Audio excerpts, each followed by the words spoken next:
chapter for grade 7 which is heating and cooling.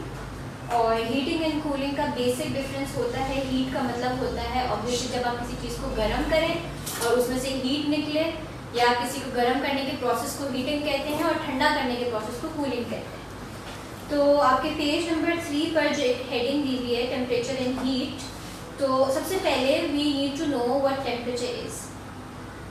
Temperature जो है ना वो एक मेजर होता है हॉट और कोल्ड का, ठीक है। टेम्परेचर जैसे कि हमारे पास इंच टेप्स होते हैं या मेजरिंग टेप्स होते हैं, तो वो आपके साइजेस को मेजर कर रहे होते हैं, ठीक है। हमारे पास वेट मशीन होती है, वो आपके वेट को मेजर कर रहा होता है कि आप अगर 40 kgs हैं 30 kgs हैं तो आपको मेजर करके बताता है।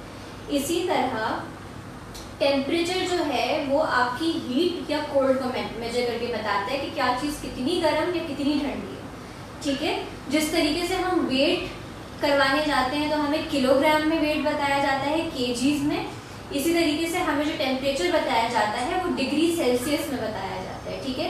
कि आपको इतना डिग्री सेल्सियस बुखार है, डिग्री सेंटीग्रेड बुखार है या इतना डिग्री सेंटीग्रेड बुखार है, ठीक है। और नॉर्मल ह्यूमन बॉडी का जो टेम्परेचर होता है, जो हर किसी का नॉर्मली होता है, वो 37 डिग्री सेंटीग्रेड होता है, ठीक है। इसी तरीके से अब टेम्परेचर और हीट दो डिफरेंट चीज़ें हैं, ठीक है। हीट जो है ना वो होती है ट्रांसफर ऑफ एनर्जी, ठीक है। और टेम्परेचर जो होता है वो होता है measurement of hot and cold, ठीक है। तो हीट का जो मेजर, जैसे हमारे पास किलोग्राम वेट का होता है, हमारे पास डिग्री सेंटीग्रेड टेम्परेचर का होता है, इसी तरीके से हमारे पास जूल्स या किलो जूल्स हीट का होता है, ठीक है। क्योंकि वो एनर्जी है, एनर्जी आप लोगों को पता है जूल्स में हम हमेशा देखते हैं, तो किलो जूल्स या जूल्स जो है वो हमारे पास हीट का आएगा। अच्छा, अब आप लोगों को पता होगा कि हम थर्मोमीटर के थ्रू अपना जो टेम्परेचर होता है वो चेक करते हैं, सही है। तो इस तरीके से हमारे पास एक पॉइंट आता है जिसको हम कहते हैं एब्सोल्यूट ज़ीरो, ठीक है। एब्सोल्यूट ज़ीरो वो पॉइंट होता है जहाँ पार्टिकल्स की मूवमेंट ख़त्म हो जाती है। फॉर एग्जाम्पल, अगर मैंने पानी को बॉईल किया है 100 डिग्री सेंटीग्रेड पे, फिर मैंने पानी चूल्हे से उतारा, मैंने पानी को आइस क्यूब वाला जो ट्रे होता है उस ट्रे में डाला और मैंने फ्रीज़र में डाल दिया। अब क्या होगा कि अभी लिक्विड जो मॉलिक्यूल्स होते हैं उनके पार्टिकल्स थोड़े से ओपन होते हैं और मूव करते हैं। जब भी लिक्विड किसी भी चीज़ का शेप ले लेता है, तो जब आप फ्रीज़र में डालते हैं तो आहिस्ता आहिस्ता उसका जो 100 डिग्री सेंटीग्रेड टेम्परेचर था वो आहिस्ता आहिस्ता कम हो रहा है, क्योंकि आपने उसको ठंडी जगह डाल दिया। तो जब आप ठंडी जगह डाल देते हैं तो आहिस्ता आहिस्ता आहिस्ता टेम्परेचर कम होते होते होते एक पॉइंट आता है जब वो बर्फ़ बन जाता है। बर्फ़ बनने का मतलब क्या हुआ कि वो सॉलिड में कन्वर्ट हो गया, विच मीन्स कि उसके पार्टिकल्स अब पैक हो गए हैं, जिसका मतलब हुआ कि उसके पार्टिकल्स में अब कोई भी मूवमेंट नहीं रही। तो जब कोई मूवमेंट नहीं है और पार्टिकल्स अब मूव नहीं हो रहे हैं तो पार्टिकल्स पहुंच गए हैं एब्सोल्यूट ज़ीरो के ऊपर, which means there is no movement of particle, ठीक है। अच्छा, अब टेम्परेचर का जो स्केल होता है ना, हम उसको केल्विन स्केल कहते हैं, जो आपकी बुक में बना हुआ भी है, ठीक है। इसको कहते हैं केल्विन स्केल, और ये आपको डिफरेंट चीज़ों का टेम्परेचर बता रहा होता है। जैसे कि एब्सोल्यूट ज़ीरो है तो एब्सोल्यूट ज़ीरो पे चीज़ बर्फ़ है, ऊपर लिखा हुआ है मेल्टिंग आइस, ठीक है। फिर बॉइलिंग वाटर है, तो इस तरह से आपको टेम्परेचर वो बताता जा रहा है हर चीज़ का। उसके बाद जो आप लोगों को पढ़ना है that is heat is about moving particles. इसका मतलब ये हुआ कि जो हीट होती है वो एक्चुअली किसी थ्योरी पे बेस करती है, जैसे हम काइनेटिक थ्योरी कहते हैं। अब काइनेटिक का मतलब क्या होता है, किसी भी चीज़ की मूवमेंट, ठीक है। फॉर एग्जांपल हमारी बिजली प्रोड्यूस होती है टरबाइंस के थ्रू होती है। आपने देखा होगा कि साइट एरियाज में बड़े बड़े टावर लगे हुए होते हैं जिसमें वो पंखा घूम रहा होता है, तो वो काइनेटिक एनर्जी होती है जो इलेक्ट्रिकल एनर्जी में कन्वर्ट होती है। तो यहाँ पे भी काइनेटिक थ्योरी ऑफ पार्टिकल्स होता है, जिसकी वजह से आपकी हीट प्रोड्यूस होती है। I tell you how. See, आपके पास एक आइस क्यूब था, ठीक है। आपने उस सारे आइस क्यूब्स को एक किसी भी पॉट में डाला, पॉट में डालने के बाद आपने उसको चूल्हे पे चढ़ा दिया। आपके आइस क्यूब्स का जो टेम्परेचर था वो 0 डिग्री सेंटीग्रेड था, क्योंकि वो बर्फ़ है, वो सॉलिड है अभी, ठीक है। आपने उसको चूल्हे पे चढ़ाया, आपने उसको हीट देना स्टार्ट की।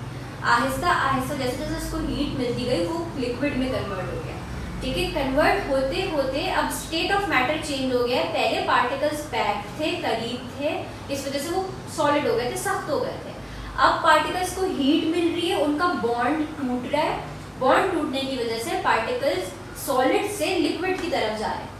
अब लिक्विड की तरफ जाने के बाद 100 डिग्री पे जब टेम्परेचर पहुंच जाएगा तो 100 डिग्री के बाद जो हीट मिल रही है, तो अब पानी जो है वो इवोपरेट हो रहा है, मतलब गैशियस फॉर्म में आ रहा है, गैस फॉर्म में आ गया। तो ये ट्रांसफॉर्मेशन सॉलिड से लिक्विड, लिक्विड से गैस हो गई है।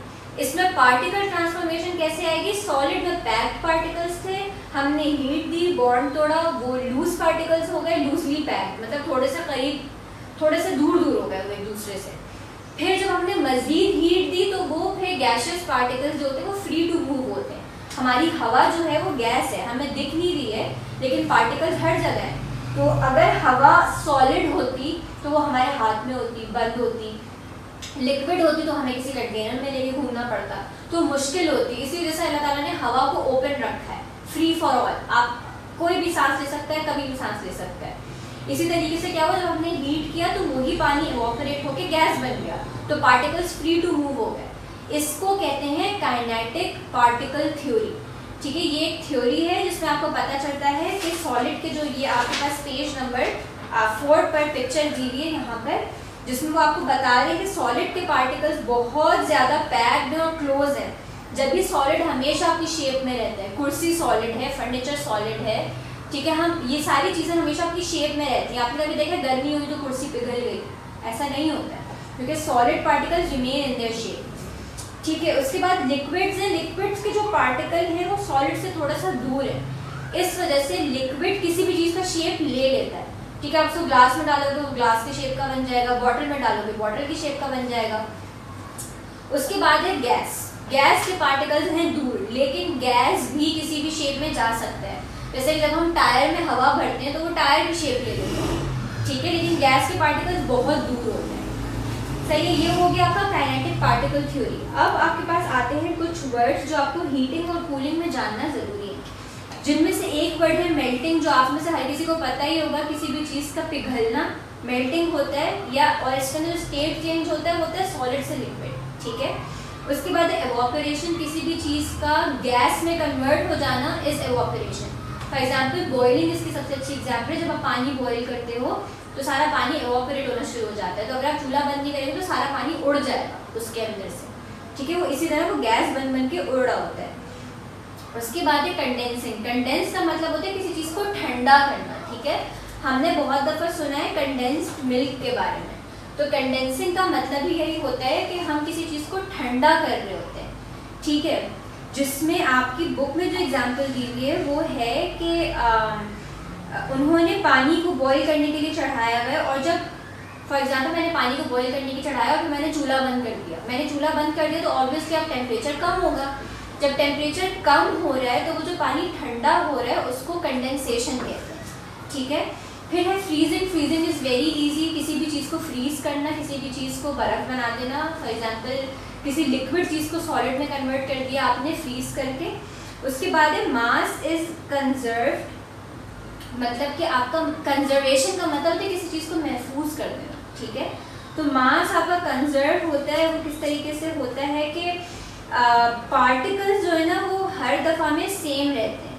इन सब चीज़ों में आपका मास चेंज नहीं हो रहा है। मतलब अगर मैंने 1 किलो आइसक्रीम को पिघलाना है तो 1 किलो ही रहेगी, चाहे वो लिक्विड रहे, सॉलिड रहे या बाद में चेंज हो जाए। ठीक है, हमारा मास कंजर्व होता है, हम सिर्फ स्टेट चेंज कर रहे होते हैं। ठीक है, इसका मतलब ये हुआ कि केमिकल चेंजेस आ रहे हैं, फिजिकल चेंजेस आ रहे हैं, केमिकल चेंजेस नहीं आ रहे हैं। ठीक है, अगर आइसक्रीम है तो मैं आइसक्रीम को ही पिघला रही हूँ, आइसक्रीम पिघलने के बाद कुछ और नहीं बन रही है, वो आइसक्रीम ही रह रही है, वो सिर्फ अपना शेप चेंज करती जा रही है, कभी सॉलिड हो जाती है, कभी लिक्विड हो जाती है। ठीक है, उसके बाद है आपके पास transfer of heat. Transfer of heat में आपका जो पहला टॉपिक है वो है कंडक्शन। अब movement of heat through any solid material is called conduction. Conduction का मतलब क्या होता है? कोई भी ऐसी चीज़ जो हीट को कंडक्ट कर ले या हीट को मूव करवा दे एक जगह से दूसरी जगह, उसको कहते हैं कंडक्शन। ठीक है, और जैसे कि गुड कंडक्टर ऑफ हीट है मेटल। मेटल बहुत जल्दी गर्म हो जाता है, इसी वजह से हम मेटल में खाना बनाते हैं। हम जो हमारी जो डेगचियाँ होती हैं वो हमेशा स्टील की होती हैं, लोहे की होती हैं, ताकि वो जल्दी गर्म हो जाए और खाना जल्दी बन जाए। ठीक है। अगर कोई और मटेरियल यूज़ करते तो वो बहुत घंटों में गर्म होता है, फिर खाना बनता है, इसलिए हम मेटल यूज़ करते हैं। ओके, अब कंडक्टर्स तो आपको पता चल गया कौन से हैं। अब एक वर्ड आता है इंसुलेटर। इंसुलेटर का मतलब होता है पुअर कंडक्टर, वो चीज़ जो अच्छे से हीट को ना एब्जॉर्ब कर सके। आपने देखा है कि जब खाना बनाते हैं तो बहुत सारे लोग वुडन स्पून यूज़ करते हैं खाना बनाने के लिए, लकड़ी के चम्मच होते हैं किसी भी चीज़ को हिलाने के लिए। वो इसीलिए होते हैं क्योंकि लकड़ी जल्दी नहीं गर्म होती है, जो वुडन स्पून होते हैं, ठीक है, या प्लास्टिक के जो नॉन स्टिक स्पून होते हैं, वो इसीलिए यूज़ किए जाते हैं ताकि वो जल्दी गर्म ना हो और हाथ भी ज़्यादा ना जले। अब है कंडक्शन एंड काइनेटिक थ्योरी। अच्छा, कंडक्शन एंड काइनेटिक थ्योरी का मतलब ये है कि कैसे कोई चीज़ कंडक्ट हो रही है। यहाँ पे आपको एक एग्जाम्पल दी हुई जहाँ पे आपको एक बंजीन बर्नर दिखाया हुआ है और साथ में एक मेटल का बार दिखाया हुआ है। या आप अपने घर पे भी ट्राई कर सकते हैं विद एनी स्पून। आप स्पून का जो साइड जो आप पकड़ेंगे वो किसी कपड़े से पकड़े ताकि आपका हाथ ना जले, और आप किसी भी कैंडल जला लें या आप चूल्हे पे हल्का सा स्पून रख के, और जब आप रखेंगे ना स्पून, तो ये होता है कि अगर फॉर एग्जाम्पल मैंने स्पून पकड़ा हुआ है और स्पून का जो मेन पार्ट है वो मैंने कैंडल पे रखा है, तो ये नहीं होगा कैंडल पे रखते ही पूरा चम्मच गर्म हो जाएगा, ऐसे नहीं होता है। सबसे पहले जब मैं हीट करूँगी तो स्पून के अंदर जो मेरे पार्टिकल्स हैं वो मूव करना शुरू होंगे। जैसे हमने पहले बताया था कि सॉलिड के पार्टिकल्स को जब हम हीट करते हैं तो बॉन्ड टूटता है, बॉन्ड टूटता है तो पार्टिकल्स मूव करते हैं। तो पहले शुरू का पार्ट गर्म होगा, शुरू का पार्ट गर्म होगा, फिर आहिस्ता आहिस्ता वो मॉलिक्यूल्स हिलेंगे। यहाँ पे जैसे दिखाया हुआ है ना कि एरोज, ये मॉलिक्यूल्स हिल रहे हैं, तो ये मॉलिक्यूल्स जब हिलेंगे तो ये हिलते हिलते फिर आहिस्ता आहिस्ता इस तरीके से ये आराम से गर्म होगा। अब ये यहाँ से हीट हो रहा है तो यहाँ पे पहले मॉलिक्यूल्स हिले, हीट हुई, हीट आगे फिर ट्रांसफ़र हुई, फिर उन पार्टिकल्स ने दूसरे पार्टिकल्स को हीट ट्रांसफ़र की, फिर आगे गई और फिर इस तरीके से पूरी जगह गर्म होती है। एक साथ हीट नहीं आती सब पे, ठीक है। ये हो गया आपका कंडक्शन एंड काइनेटिक थ्योरी। अच्छा, फिर आता है कन्वेक्शन। कन्वेक्शन जो है ना, कन्वेक्शन में एक मेन चीज़ होती है जिसे हम कहते हैं कन्वेक्शन करंट, ठीक है। तो जो हमारे इलेक्ट्रिकल केटल्स होते हैं उनके अंदर इस टाइप की चीज़ होती है, कॉइल, इसको कहते हैं कॉइल, ठीक है। ये कॉइल गर्म होता है जिसकी वजह से पानी गर्म हो रहा होता है। अब क्या होता है, जब हम इलेक्ट्रिसिटी से इसको कनेक्ट करते हैं तो इलेक्ट्रिकल एनर्जी हीट एनर्जी में कन्वर्ट होती है और इस कॉइल को कर देती है गर्म। जब ये कॉइल गर्म होता है तो आसपास का जो सारा पानी होता है वो गर्म होना स्टार्ट हो जाता है। लेकिन जैसे मैंने आपको बताया, जैसे वो स्पून फ़ौरन से पूरा गर्म नहीं हो रहा था, आहिस्ता आहिस्ता हो रहा था, इसी तरीके से यहाँ पानी में भी पहले बीच में जहाँ पर कॉइल है उस जगह का पानी हीट हुआ, हीट ऊपर ट्रांसफ़र हुई, ठंडा पानी जो है वो नीचे का पानी जो थोड़ा सा ठंडा रह गया, ऊपर का ठंडा रह गया, बीच में हीट हो गई, तो बीच में हीट, यहाँ ठंडा, ये इस तरीके से करंट बन जाता है और इसको हम कहते हैं कन्वेक्शन करंट, ठीक है। इसके बाद जो है वो है आपके पास रेडिएशन। रेडिएशन क्या होती है, देखें आपके जो घर में माइक्रोवेव अवन्स हैं उनको आप खोलकर देखिएगा, अवन के ऊपर ऐसे एक ग्रिल टाइप का बना हुआ होता है, ठीक है। हर अवन में आपको ऐसे एक ग्रिल बना हुआ दिखेगा। ये होता क्या है कि आपकी जो इलेक्ट्रोमैग्नेटिक जो आपका वेव्स होती हैं उसको हम कहते हैं इंफ्रारेड वेव्स। तो होता क्या है कि ये जब ग्रिल एलिमेंट होता है ना, जब ये ग्रिल गर्म हो जाती है तो ये रेडिएशंस फेंकती है बाहर, ये गर्माइश फेंकती है, तो वो गर्माइश के थ्रू आपका खाना गर्म हो रहा होता है, ठीक है। तो रेडिएशन क्या होती है, इलेक्ट्रोमैग्नेटिक वेव्स होती है, इंफ्रारेड वेव जो रेडिएशन बाहर थ्रो करती है, तो रेडिएशन गर्माइश को कहते हैं, सही है। अब हैं एमिटर्स और एब्जॉर्बर्स, सही है। अब इन्होंने आपकी बुक में एग्जांपल दी हुई है एमिटिंग और एब्जॉर्बिंग की, जिसमें आपको दो सर्फेसेस दिखाई हुई हैं, डार्क सरफेस और शाइनी सरफेस, सही है। तो अब यहाँ पर क्या होता है कि जो एमिटर्स और एब्जॉर्बर्स का यहाँ पे पहला पैराग्राफ है, उसमें उन्होंने आपको बताया है कि जो चीज़ अच्छी एमिटर ऑफ हीट होगी वो चीज़ अच्छी एब्जॉर्बर भी होगी, ठीक है। तो जैसे हम काला रंग धूप में नहीं पहनते क्योंकि गर्मी ज़्यादा लगती है, तो काला रंग is a good emitter of heat but it is a good absorber of heat too, ठीक है। तो गुड एब्जॉर्बर का मतलब है वो इतना जल्दी हीट को एब्जॉर्ब करता है कि वो गर्म करना स्टार्ट कर देता है चीज़ों को, ठीक है। तो ब्राइट सरफेस जो है वो आपने देखा होगा, जो बहुत शाइनी सरफेस है उन पर जब डायरेक्ट धूप पड़ती है तो हाथ लगाओ तो बहुत गर्म हो रहा होता है, ठीक है। तो इसीलिए dark surfaces are good emitters and emitters and conductors of heat. Okay, अब है हमारे पास एक वैक्यूम फ्लास्क। अच्छा, आप लोगों के थर्मसेस होते हैं जिसमें आप लोगों को सुबह आपके पेरेंट्स पानी डाल के देते हैं उसके अंदर, ठीक है, और आप लोग कोशिश यही करते हो कि गर्मियों में आप बर्फ़ बना के लाओ उसकी। तो बहुत सारे बच्चे ऐसे होते हैं क्लास में जिसकी बॉटल्स दोपहर तक ठंडी रहती हैं, ठीक है।